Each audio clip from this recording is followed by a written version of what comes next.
es como yo quiera, es como tú quieres.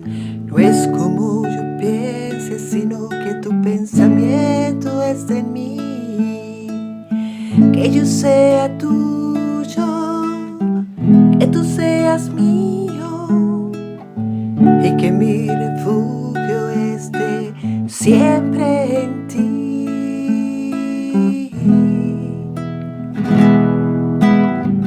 Una inyección de esperanza necesito para mí, un maná celestial oiré yo de ti aquí.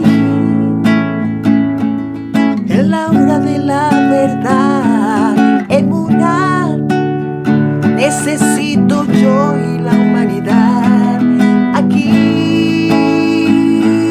En la hora de la verdad, emuná, necesito yo y la humanidad.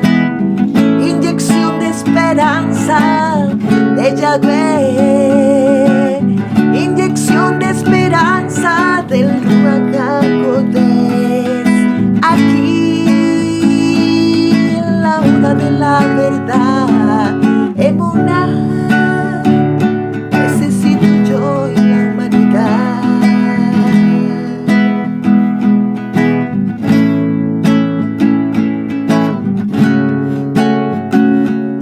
En la hora de la verdad, aquí.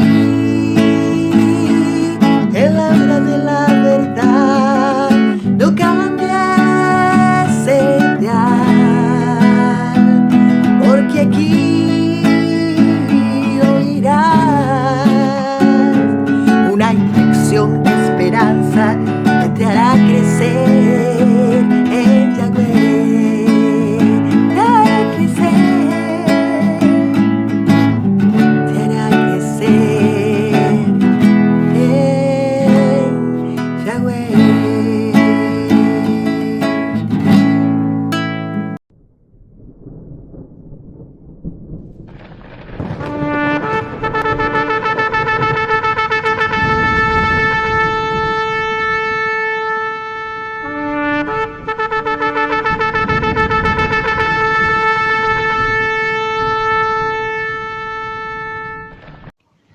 Mis grandes amigos, escucha del programa Inyección de Esperanza. ¿Qué tal? ¿Cómo están? Les saluda su amigo el pastor Emilio Vázquez, directamente desde el departamento de Itapúa, República del Paraguay. ¿Cómo están, mis queridos oyentes? Aquí estamos listos, presto para seguir compartiendo con ustedes una edición más, agradeciendo al Todopoderoso bendito que nos ha permitido tener este programa Inyección de Esperanza. Estamos estudiando Primera de Corintios, la carta del apóstol Pablo a los Corintios. Estamos en el capítulo 1, vamos a avanzar desde el versículo 3. Saludamos a todos nuestros oyentes que se ponen en contacto con nosotros y que nos siguen también a través de nuestra página de YouTube. Bueno, estamos ahora en un receso. Vamos a hablar con el hermano José Ramón Centurión, a ver si qué posibilidad hay de que él pueda levantar los estudios de Primera de Corintios en YouTube, para los que están pidiendo esto, ¿verdad? Va a ser como decían acá, va a ser una herramienta muy útil para los que se van a ir incorporando y siguiendo a este ministerio a través de YouTube. Excelente la propuesta. Yo creo que el hermano no se va a negar. Él es el que se encarga de editar y de alzar estos estudios en nuestra página de YouTube, Emilio Vázquez, Inyección de Esperanza. Así que vamos a estar acercando nuestra inquietud también al hermano José Centurión, a ver si qué posibilidad hay de que se pueda alzar y tener en el archivo allí en nuestra página de YouTube de Inyección de Esperanza este mismo programa. Estos estudios que son muy importantes, ya que hasta ahora estamos apenas tocando el versículo 2 y ya muchísimos están admirando de lo que va a ser este estudio. O sea, estamos en el principio y tantas cosas, ¿sí?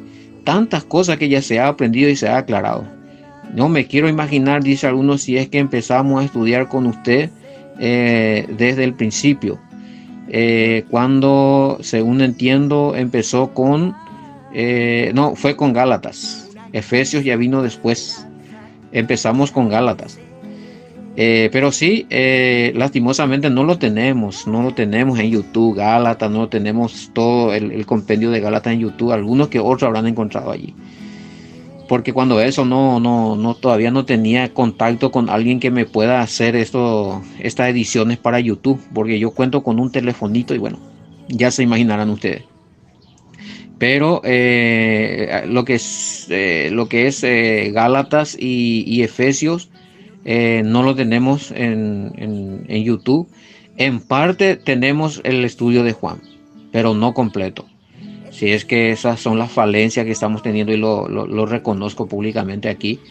Y lo que me estaban diciendo acá algunos es que sí, qué posibilidad hay de que estos estudios que estamos ahí iniciando y ahora que hay oportunidad de poder tenerlo en YouTube, como para un archivo que cuando uno necesite pueda ir ahí y tener acceso a esta enseñanza. Y como decía acá, va a ser de mucha importancia para los que se van sumando, los que nos van siguiendo en este estudio y van a ir entrando en la página. Va a ser buenísimo. Bueno, no sé si alguien, algún oyente que entienda de esto, me pueda apoyar también con esto para no encimarle mucho ahí a mis hermanos la tarea, porque ya la edición de este audio, allá aquí, Pastor Francisco Araque, agradezco mucho que hace el tiempo para hacerlo. Entonces es imposible pedirle que nos prepare un video de YouTube, por ejemplo. Yo sé que es imposible para él, pero ya le agradezco con las ediciones que están haciendo con los audios. Hermano José Centurión también muy atareado, lleno de tarea, tiene otros programas también que tienen que editar. Y si alguien se quiere adherir a apoyar esta enseñanza, a este ministerio Inyección de Esperanza, y dice, bueno, yo voy a editar los videos para YouTube, me gustaría tener contacto con ese hermano o hermana para poder finiquitar esto y así ya poder ir cargando ahora que hay tiempo, antes que se borren todos estos audios de mi teléfono, porque no tengo cómo ahora conservarlo después, para ir ya alzando allí en la página de YouTube. ¿Entienden? Bueno, más 595-985-162-975. Esa es nuestra línea de contacto.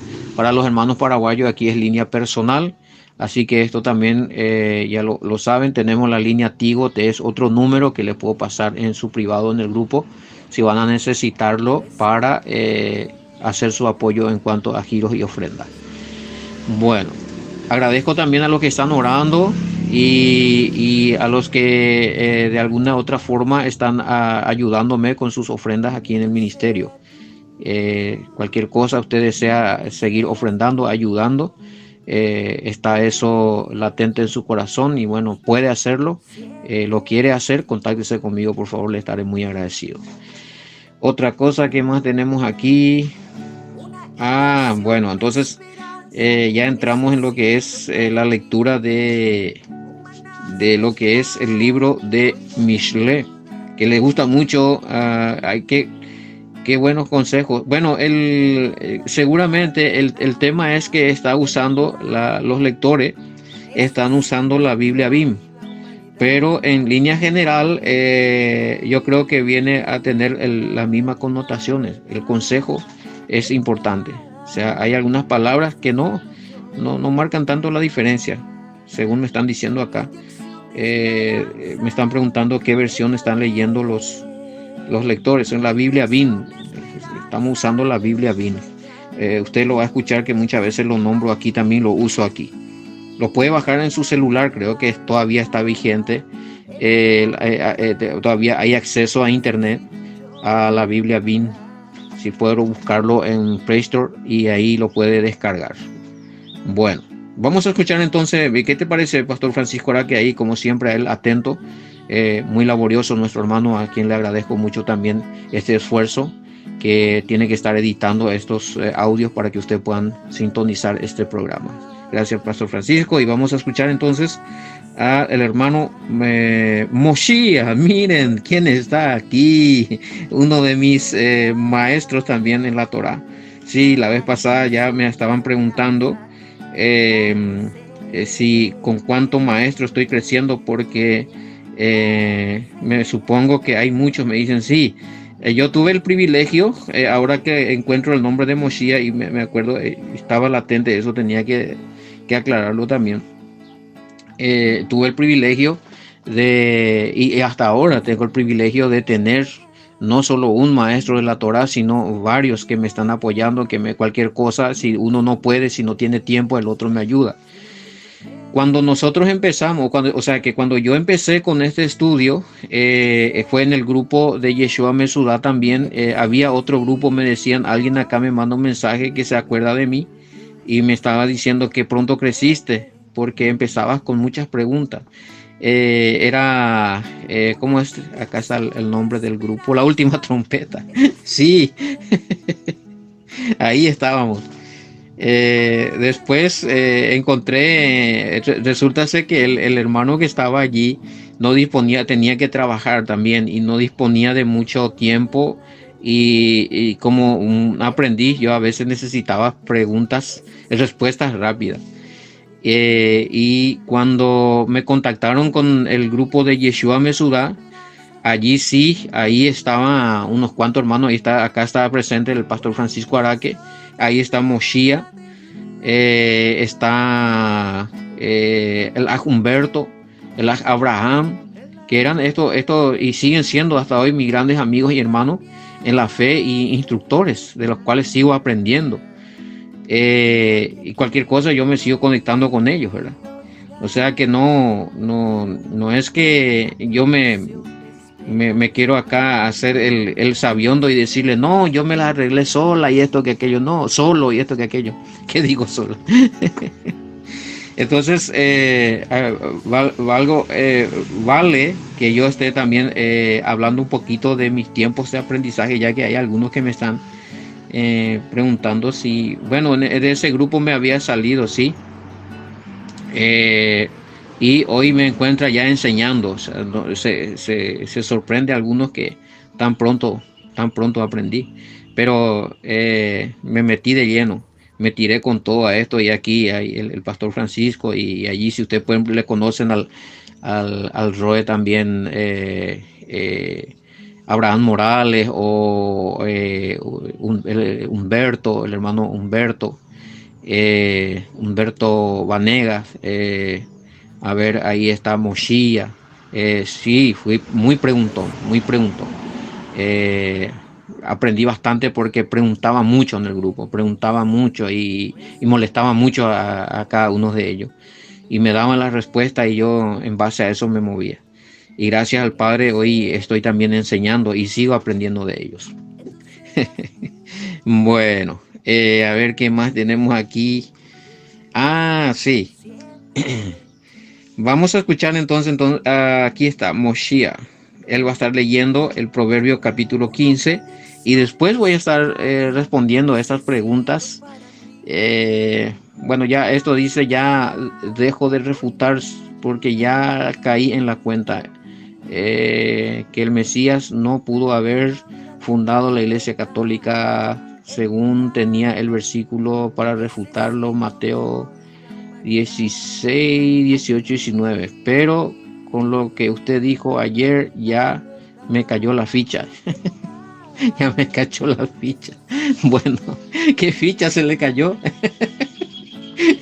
Qué bárbaro. ¿Qué término es eso? Debe ser argentino, colombiano. ¿Qué quiere significar eso? Se me cayó la ficha. O sea, entró en razón, habrá querido decir el hermano o la hermana. Bueno, vamos a escuchar entonces Proverbio capítulo 15 de la boca del hermano Moshiach. Excelente esa voz peculiar de nuestro hermano Moshiach. Excelente, qué bueno, qué bueno. Gusto escuchar a nuestros hermanos. Mañana tenemos a otro. Ya se van a imaginar a quién le toca. Les tocó en estos días Hoy le tocó a Moshiach, mañana a otro. Sí, conocidísimo. Bueno, entramos entonces, gracias a Moshiach. Entramos entonces aquí en esto que estábamos, se me cayó la ficha. O sea, entró en cuenta, puede ser. O ya se dio cuenta de algo probablemente. Porque dice que iba a refutarme con Mateo 16, 18, 19, que la Iglesia Católica fue fundada por el Mesías. Pero ayer, ¿cuándo hablamos de eso? Ayer. Con el tema de ayer ya. Y lo que explicó acerca de la religión de Pablo y los apóstoles es muy contundente. Ni siquiera necesitamos ir a los documentos históricos, ya que en la escritura estaba claro que el cristianismo inició por primera vez después de que el Mesías haya muerto. Bueno, entonces estos dos serían los puntos que según entiendo usted tenía que refutarme a mí. O sea, este varón o esta hermana quería refutar que el Mesías fundó la Iglesia Cristiana Católica con Mateo 16, 18, pero escuchando el tema de ayer, y no sé, de anteayer, creo que es el de que Pablo era cristiano o no, si fue cristiano o no fue cristiano. Entonces con esos dos ya se dio cuenta, me imagino yo que eso quiere decir se me cayó la ficha. Bueno, aquí en Paraguay tenemos también nuestro modismo de si yo uso eso no me van a entender. Bueno, o quizás algunas veces se me haya escapado, ¿verdad? Entonces con estos dos, el de ayer que es la congregación y la asamblea y demás, y que Pablo no fue cristiano y todo eso, con todos los versículos bíblicos. Entonces Mateo 16, 18, 19 no puede ser usado para decir que el Mesías fundó la Iglesia Católica. Bueno, ahí ya me ahorraste el trabajo entonces, porque íbamos a leer y tener que explicar todo esto. Entonces, a ver qué dice acá. ¿Por qué hay divisiones? ¿Por qué hay divisiones y tantas iglesias? Entonces, esto es respecto a lo que escuchó ayer también. Ayer hablamos de... Ayer no expliqué yo eso. No expliqué yo por qué hay divisiones. Bueno, lo que pasa es que aquí, entonces, si yo explico esto, me van a tener que... Acá, ustedes lo que quieren es un seminario otra vez. Vamos a tratar de pincelar para poder hablar un poquito también del versículo en cuestión.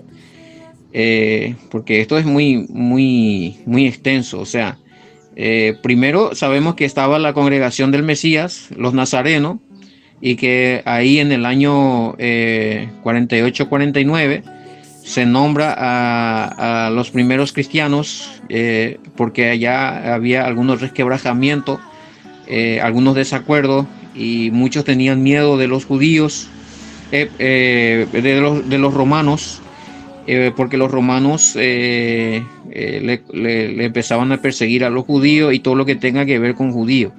Y como que la congregación del Mesías era judía, entonces algunos, ya que eran gentiles y estaban integrando la congregación de los nazarenos, por temor a los romanos, empezaban ya a hacer algunas divisiones, ¿sí? Empezaban ya a cuestionar algunas doctrinas.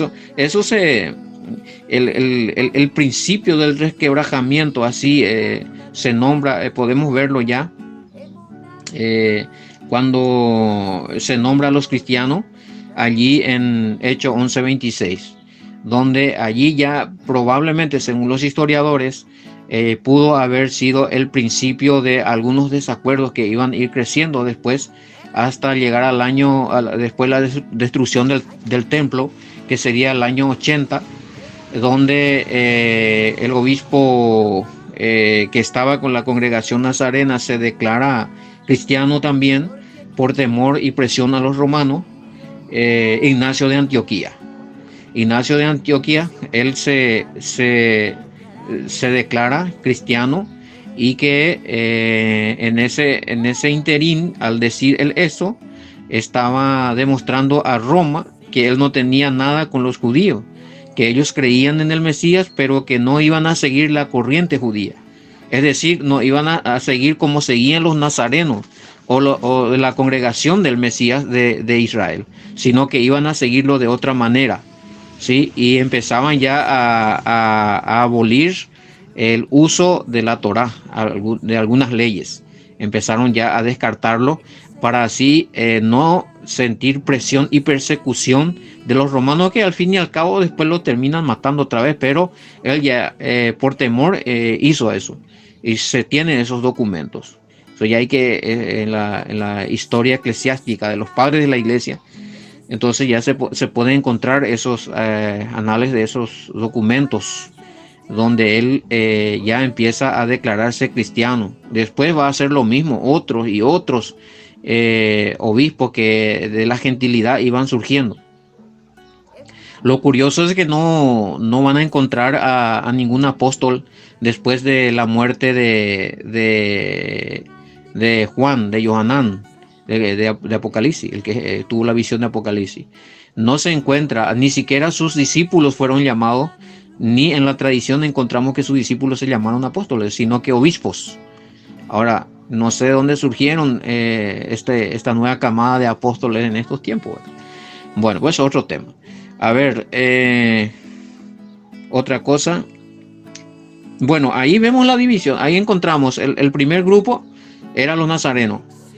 Usaban la Torá, sí, el Pentateuco, sí, se basaba en eso, con la instrucción del Mesías y la enseñanza de Pablo, que también no se despegaba de los 5 primeros libros y los profetas.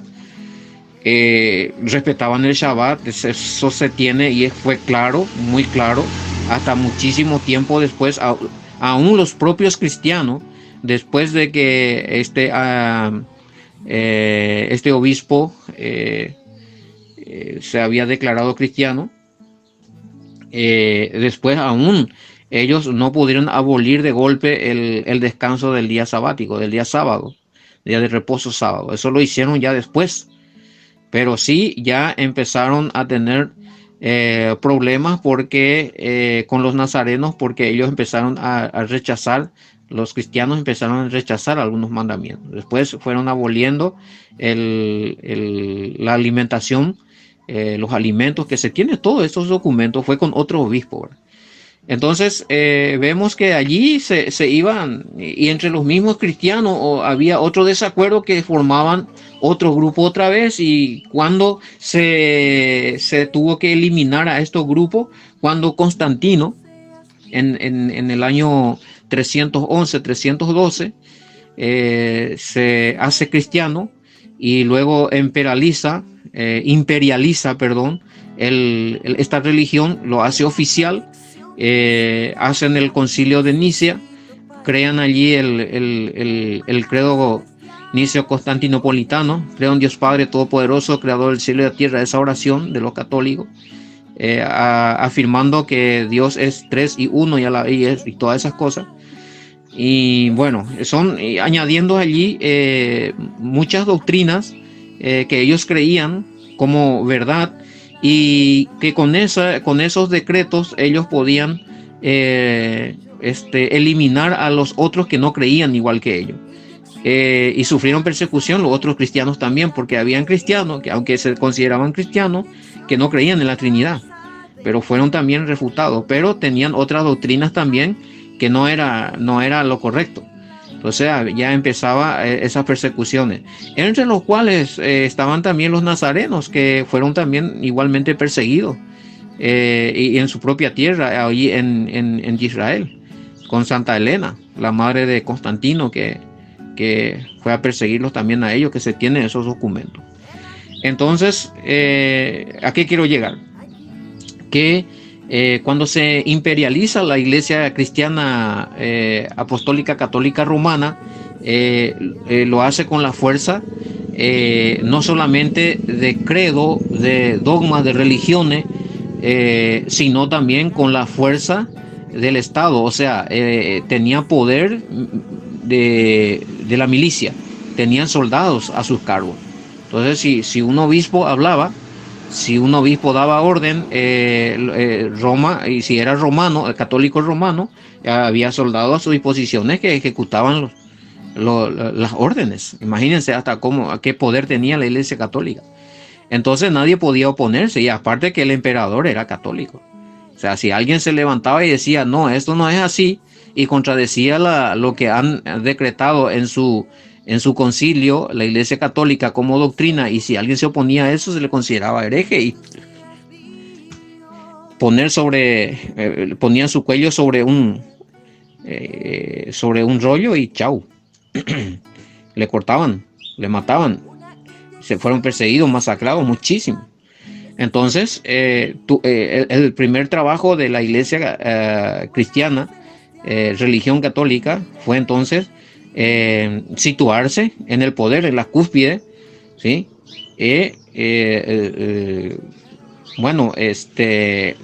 No permitiendo que otros surjan.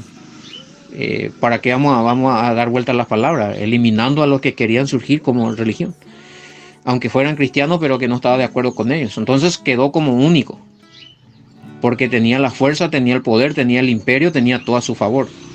Y eso, a ver, desde el año 325 a 1517. Desde 325 a 1517 han pasado 1192 años. 1192 años que la Iglesia Católica Apostólica Romana gobernó como religión absoluta, imperial, universal. O sea, todo lo que se levantaba en contra, ustedes ya saben la historia de la Inquisición y demás. Eso no es innegable, ellos mismos lo aceptan. Así es que imagínense por qué estamos tan contaminados de tantas cosas que no es verdad. Fue manipulado la escritura, fue adulterado durante estos 1192 años. Fueron creadas dogmas, doctrinas antibíblicas como tradición católica, mezclada, todo allí. Entonces se contaminó al pueblo, al mundo. Y no, ahí en el año 1517 la reforma. No fue hasta entonces que la Iglesia Católica se desangró, en el sentido de que fue perdiendo poder, poder como única iglesia, religión oficial, porque ya de en medio de sus filas salían los mismos monjes, sacerdotes, que estaban en contra de las doctrinas muy salidas de la escritura de la Iglesia Católica, y protestaban en Europa. Y bueno, allí vemos en Lutero, por ejemplo, en Alemania, en 1517, Martín Lutero, que también protesta, se va y pone por la puerta de la catedral de ahí de Gutenberg las 95 tesis, los 95 puntos doctrinales, con lo cual él no estaba de acuerdo, que no era bíblico y demás. Protestando contra la Iglesia Católica, y muchos le siguieron. Bueno, ahí nace el luteranismo. Se divide la iglesia, ya hay seguidores de Lutero. En otro lado estaba Zwinglio y muchos otros que se iban levantando como líderes, protestando contra la Iglesia Católica y sus doctrinas aberrantes, antibíblicas. Pero que no por eso podemos decir que estas personas tenían la verdad, sino que estas personas se levantaron, protestaron y tuvieron seguidores, y ahí iban naciendo las congregaciones. A partir del año 1517 en adelante nacieron muchísimas iglesias evangélicas, cristianas. Son muy jóvenes, ¿sí? Son muy jóvenes. Y de allí se subdividieron hasta hoy. De ahí que vemos tantas divisiones dentro de las religiones. Más o menos le estoy haciendo una pincelada. Y cada congregación que se subdividía tenía su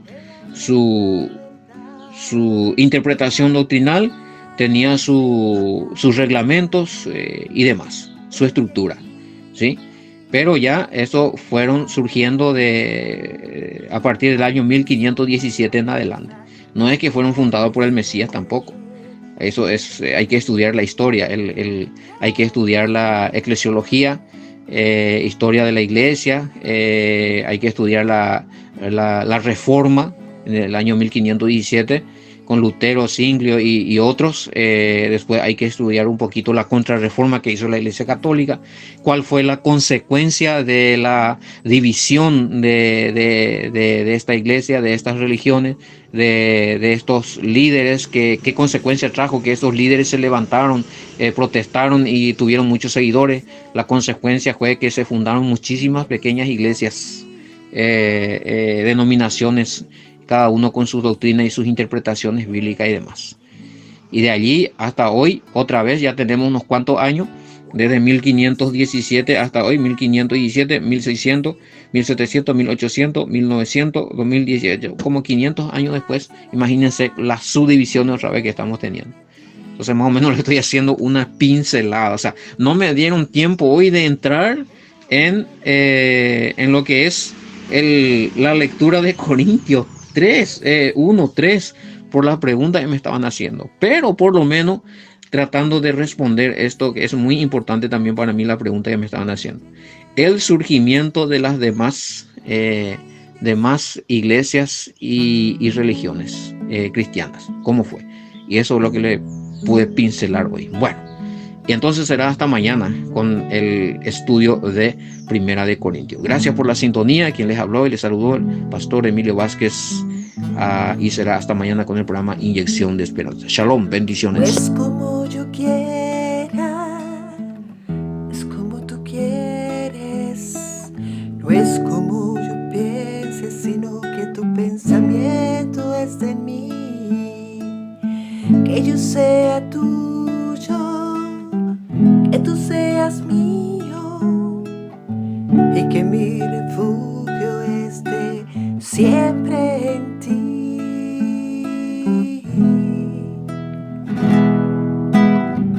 Una inyección de esperanza necesito para mí, un maná celestial oiré yo de ti aquí.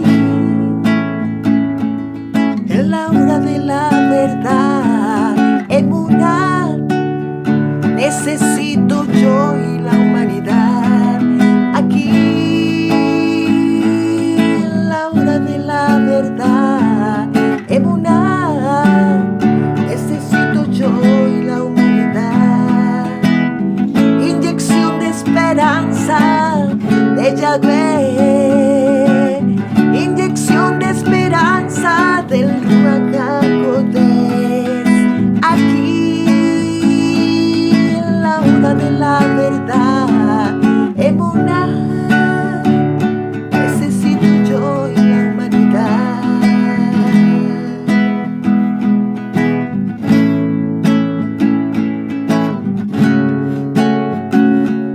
En la hora de la verdad, aquí. En la hora de la verdad, no cambies el dial, porque aquí oirás una inyección de esperanza que te hará crecer en Yahweh, te hará crecer, te hará crecer en Yahweh.